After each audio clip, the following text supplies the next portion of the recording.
everyone. My name is Deborah.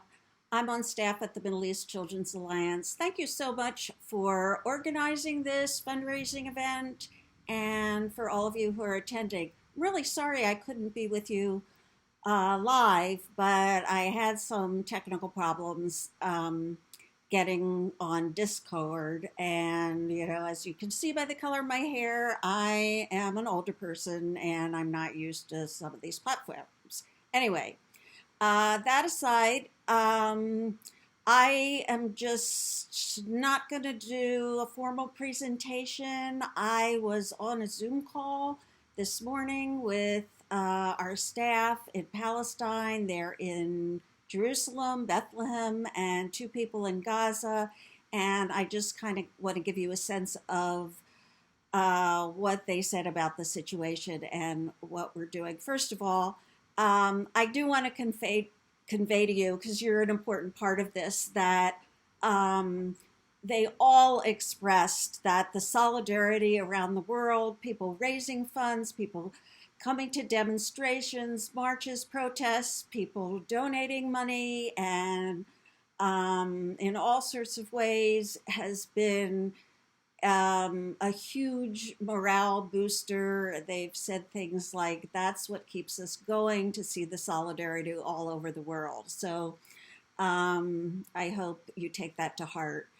Anyway, the ceasefire just happened yesterday, so they're just kind of leaving their houses, checking on friends and family around Gaza, and I won't say getting back to work, because they were actually working the whole 11 days that the Israelis were bombing Gaza. So actually, Middle East Children's Alliance, which we call MECA, MECA, you can look for us at MECA, FORPEACE, mecaforpeace.org. Anyway, we were the first out there at the shelters, and what we were doing was and the shelters are in UN schools for refugees, so we were bringing water, food, hygiene supplies. We sent money to the hospital in North Gaza, which was receiving over 50% of the injuries. For surgical supplies and emergency supplies. So that's what we've been doing. We were kind of doing those things all year because of COVID and the economic devastation that it caused. I don't know how much you know about the situation in Palestine. Gaza, which is part of Palestine, is but separated from the rest by Israelis, fences, walls, military outposts, etc.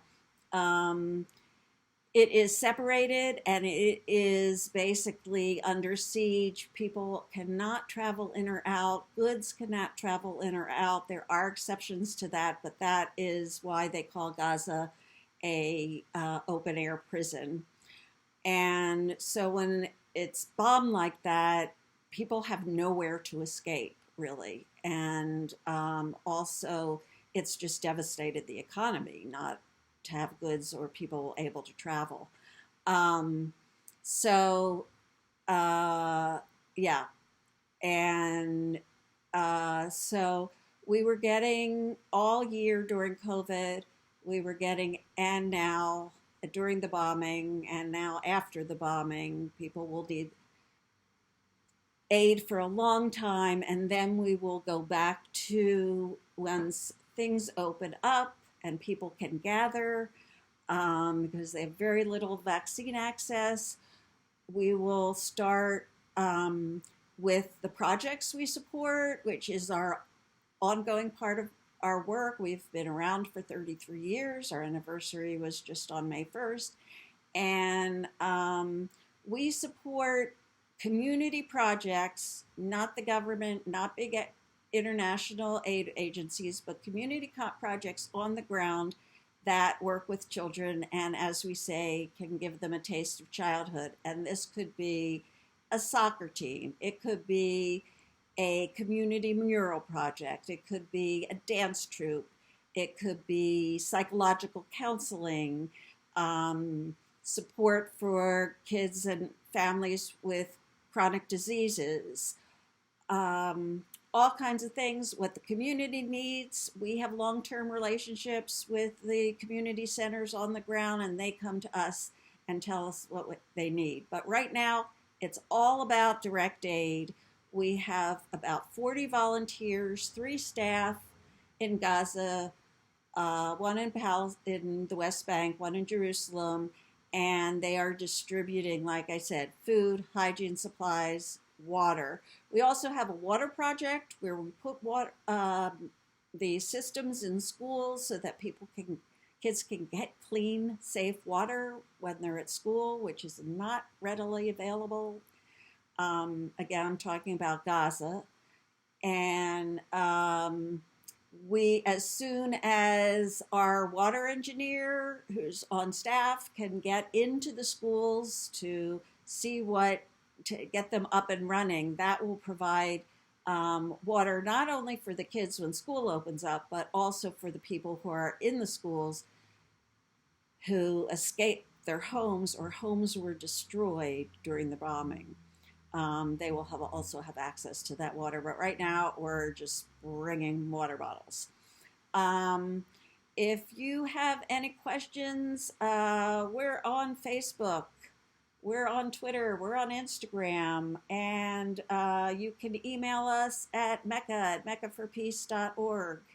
And again, I apologize that I'm not right there to answer your questions, but I hope this is helpful, and we really appreciate your support.